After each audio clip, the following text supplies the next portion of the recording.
Eu tô aqui então, mais um vídeo aí. Ah, alguns aí com alguns aí com muita dúvida, né? A respeito aí do cenário que a gente está vendo aí da guerra de Israel com a Palestina. E mas e algumas perguntas que me vieram aí de algumas pessoas. Então eu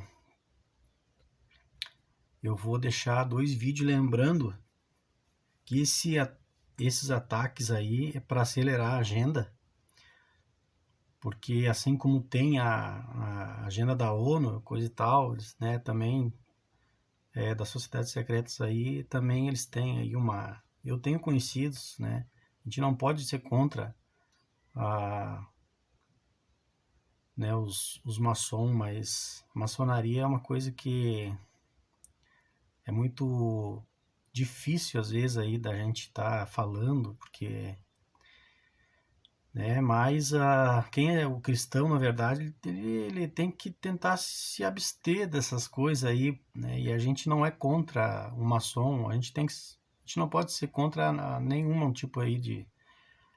Na verdade, a gente tem que ser contra aquilo que vai, né?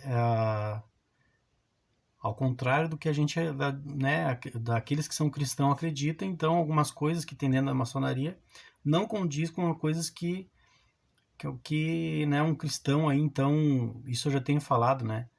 Então, tem muitas coisas que não condiz. A maçonaria não é uma coisa oculta, né, em outros vídeos eu tenho falado. Não tem que ser contra maçom, não.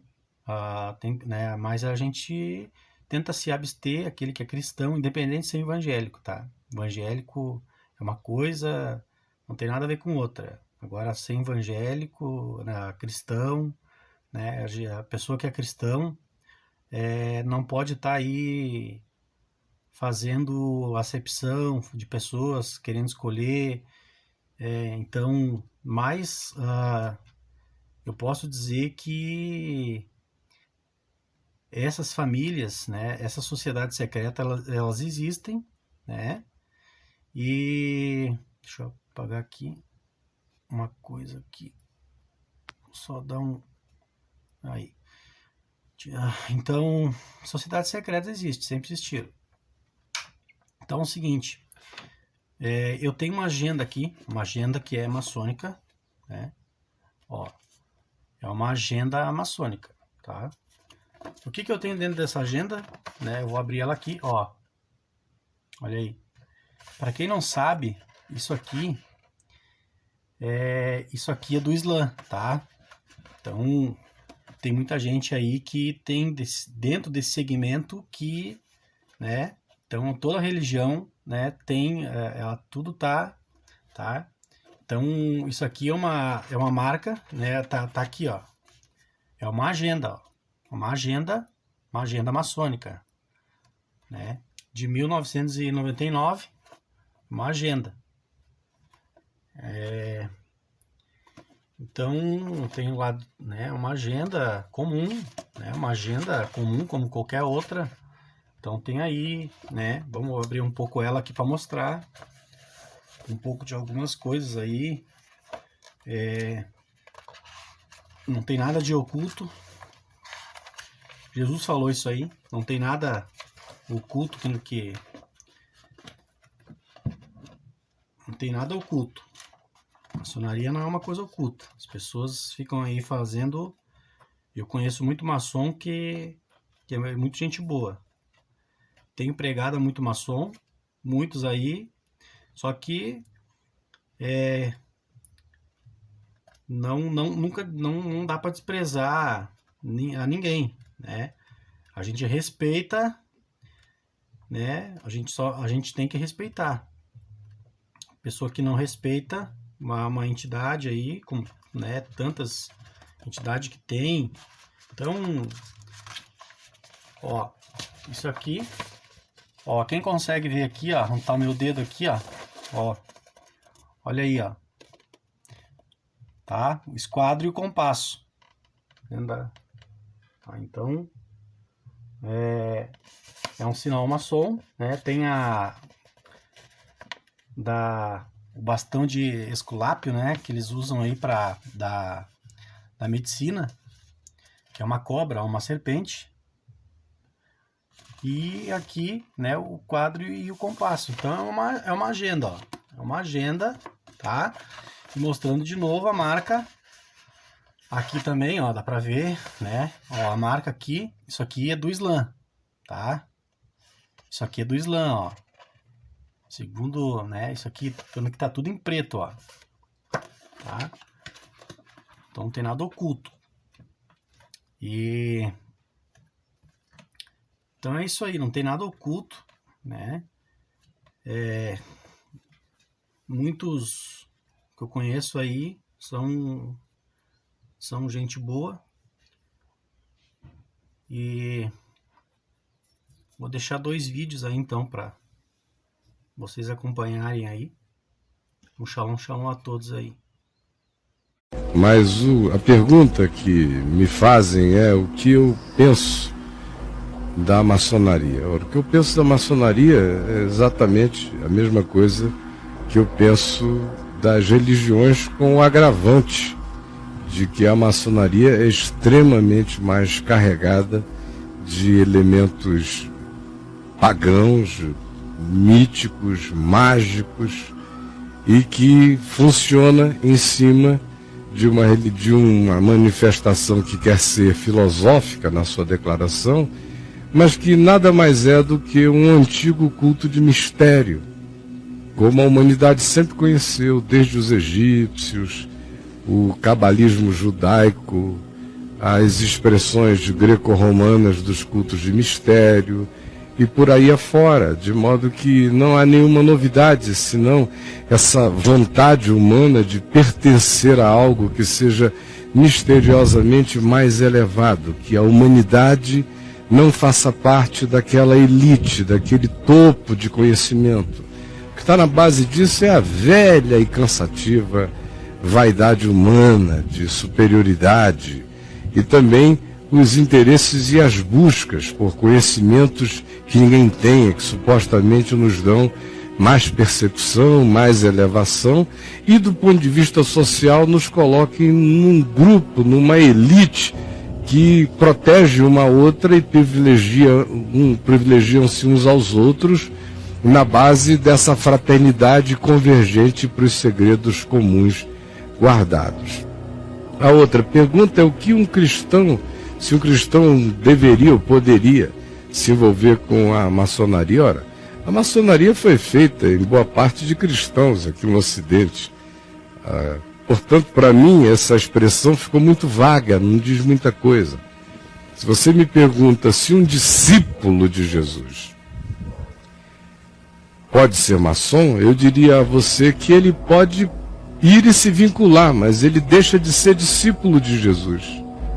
Porque no discipulado de Jesus não há lugar para nada que se faça de maneira oculta, com a deliberação do oculto, com o culto ao oculto, com a veneração ao oculto.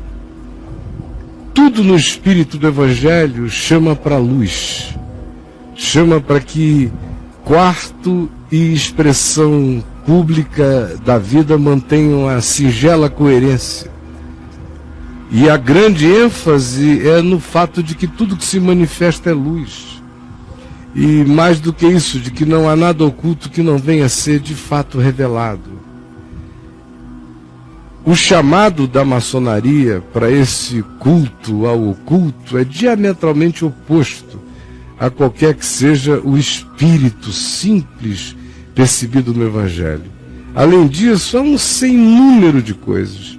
Se um discípulo de Jesus é chamado a não viver debaixo do tacão, nem daquela que fosse a religião mais autorizada do ponto de vista bíblico, que era o judaísmo, em Cristo a gente sai para a liberdade da glória dos filhos de Deus e serve a Deus e só a Deus e serve a todo homem. E o único aspecto de segredo é o da discrição, não saiba a mão direita o que a esquerda faz. mas não há nada escondido, é tudo aberto e livre.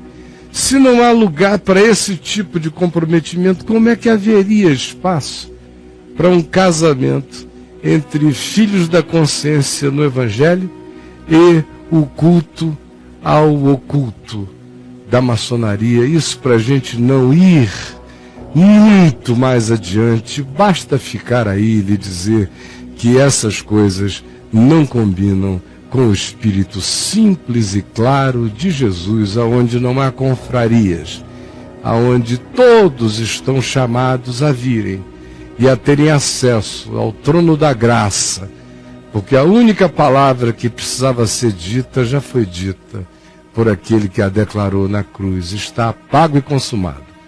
E agora todo mundo tem acesso ao Santo dos Santos, ao trono da graça, à presença de Deus.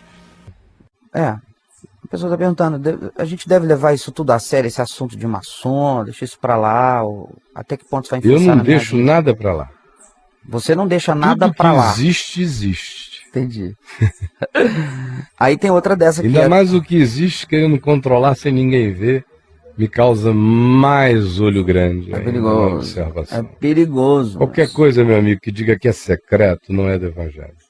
No Evangelho, Jesus diz: não há nada oculto senão para ser revelado. Amém. Não há nada dito no interior da casa que não venha a ser gritado da varanda. Então já começa daí. No Evangelho é tudo ao ar livre. Então o mistério não é um princípio evangélico assim? Não. Né? O segredo misterioso humano. O princípio evangélico do mistério é aquele que se relaciona ao ser de Deus, que é impenetrável, indevassável, incompreensível.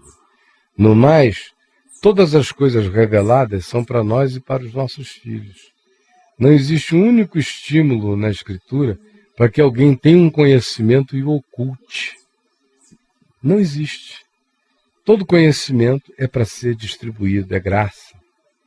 Se alguém diz, vamos criar um clube do saber oculto, criou uma religião de mistério. Seja ela qual for, ainda que ela seja ateia.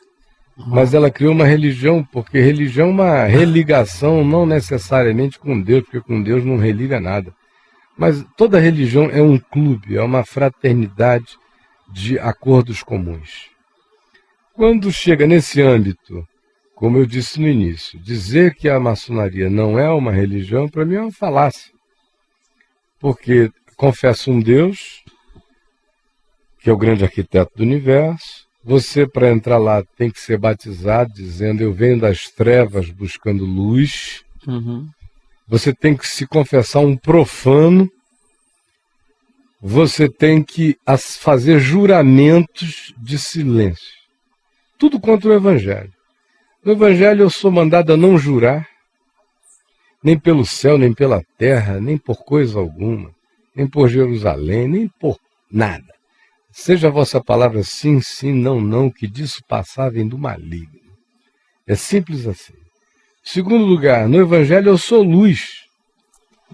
Como é que um cara que é discípulo de Jesus, para entrar num clube do Bolinha, de uns viados vestidos de oficiais superiores da vida, que criam organizações, em si são uma organização de elite poderosa, como é que um discípulo entra aí dizendo que toda a luz do Evangelho que ele recebeu não significou nada, que agora ele vai ser iluminado pela razão maçônica?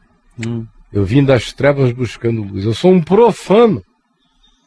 Quando que eu iria entrar numa organização em que, para eu entrar, eu teria que dizer que eu sou um profano vindo das trevas buscando luz? Meu irmão, quem é de Jesus não brinca disso. Quem brinca disso está fazendo macumba, ainda que seja na maçonaria. Para não falar de uma multiplicidade enorme, uma multidão de outras coisas que violam o princípio do Evangelho e violam o princípio da vida. E que, indubitavelmente, se a meu ver, quando eu olho a configuração e a arquitetura, eu vejo narcisismo humano, elitismo na busca de dominação e a tentativa de construir uma sociedade oculta, mais poderosa do que a sociedade visível, e que dê as cartas. Na realidade, a maçonaria sempre foi assim. Então, eu abomino esse negócio. Eu conheço muita gente maçom, tenho amigos que frequentam e são maçons que não tocam no assunto comigo, jamais. É porque é segredo, né? Não, é porque sabem que se tocarem eu desço com a machada. Então eu respeito todo ser humano que não me puxa um assunto. Mas se me fizerem uma pergunta, não esperem um titubeio. Tu vai partir para as Cara, cabeças. eu não quero saber, eu morro, mas eu vou te falar o que eu penso. Como eles sabem que eu sou assim, não me perguntam. No meio evangélico brasileiro, eu conheço muitos pastores maçons, tanto quanto conheço pastores que foram maçons e que, quando o evangelho foi entrando forte na consciência deles, eles deixaram a maçonaria. Deixaram. Deixaram. Agora, mesmo os que deixam, como um dia fizeram parte, eles saem, nunca mais vão comunicando devagar a saída.